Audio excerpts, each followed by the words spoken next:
নমস্কার বন্ধুরা, আশা করি সবাই ভালো আছেন। তো বন্ধুরা, এখন আমি যে বিষয়টা নিয়ে কথা বলবো, তো শাকিব খানের বরবাদ সিনেমাতে একটা স্যাড সং থাকতে চলেছে এবং সেই গানটা গাইতে চলেছে সারেগামা থেকে বিখ্যাত গায়ক নোবেল। এবং গানটার যে লিরিক্স লিখেছেন তিনি, এর আগে শাকিব খানের আরেকটা ছবি ছিল যেটার নাম হচ্ছে প্রিয়তমা, এবং সেই ছবির লিরিক্স তিনি কিন্তু লিখেছিলেন। গানটার নাম হচ্ছে ঈশ্বর।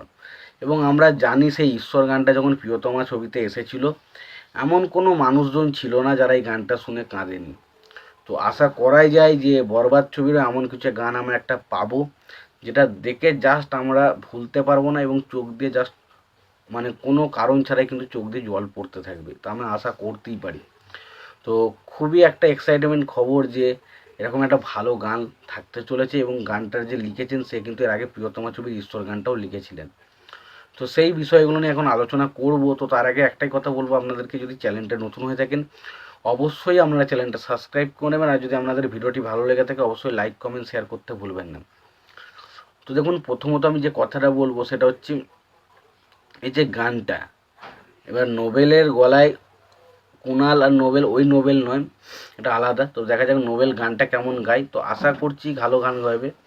এবং গানের লিরিক্স যেহেতু যেহেতু প্রিয়তমার সেই গায়কটাই লিখেছে, তো আশা করা যায় লিরিক্স কিন্তু একটা আউটস্ট্যান্ডিং লিরিক্স কিছু একটা হবে, যেটা আমাদের কল্পনার বাইরে। এবং আমরা যেমন প্রিয়তমার গান শুনে জাস্ট পাগল হয়ে গেছিলাম এবং কেঁদে ফেলেছিলাম যে এরকম গানও হতে পারে।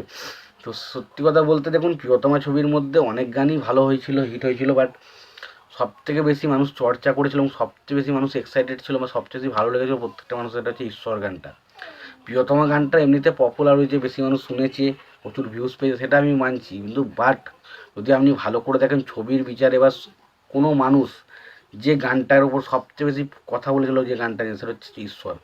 তো আশা করাই যায় যে বরবাদ ছবির এই যে স্যাড সংটা আসতে চলেছে, যেটার নাম হচ্ছে মহামায়া, তো সেই গানটাও আশা করি সেরকমই কিছু একটা হবে, এবং সেই গানটা আমাদেরকে প্রচণ্ড বেশি এক্সাইটমেন্ট করবে এবং আমরা গানটা দেখে যেন কেঁদে ফেলি, এরকম কিছু যেন একটা হয়।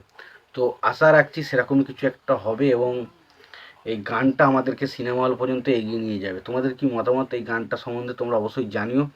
আর তোমরা এই গানটা শোনার জন্য কতটা এক্সাইটেড আছো তোমরা অবশ্যই কমেন্ট বক্সে কমেন্ট করে জানিও। আর একটাই কথা বলো তোমাদেরকে, তোমরা যদি চ্যানেলটা নতুন হয়ে থাকো অবশ্যই তোমরা চ্যানেলটা সাবস্ক্রাইব করে নিও। আর তোমাদের যদি এই ভিডিওটি ভালো লেগে থাকে অবশ্যই লাইক কমেন্ট শেয়ার করতে ভুলো না। আর চ্যানেলটা নতুন হয়ে থাকলে অবশ্যই তোমরা চ্যানেলটা সাবস্ক্রাইব করে নিও।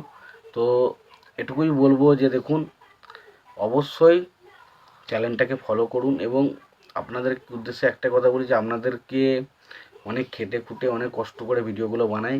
তো প্লিজ যারা যারা ভিডিওটা দেখছেন তাদের উদ্দেশ্যে একটাই কথা বলতে চাই যে ভিডিওটাকে পুরো শেষ পর্যন্ত দেখুন, কারণ আপনাদের ভিডিও দেখা বা আপনাদের লাইক কমেন্টই কিন্তু আমাকে মোটিভেশন যোগাবে পরবর্তী ভিডিও বানানোর জন্য। তোমাদের কি মতামত এই বিষয়গুলো নিয়ে তোমরা অবশ্যই জানিও। তো এই ভিডিওটি ভালো লেগে থাকে লাইক কমেন্ট শেয়ার করে দিও। চ্যানেলটা নতুন হয়ে থাকলে অবশ্যই তোমরা চ্যানেলটি সাবস্ক্রাইব করে নিও, পাশে বেল আইকনটা অবশ্যই প্রেস করে দিও। ভালো থেকো, সুস্থ থেকো, দেখা হচ্ছে পরের ভিডিওতে।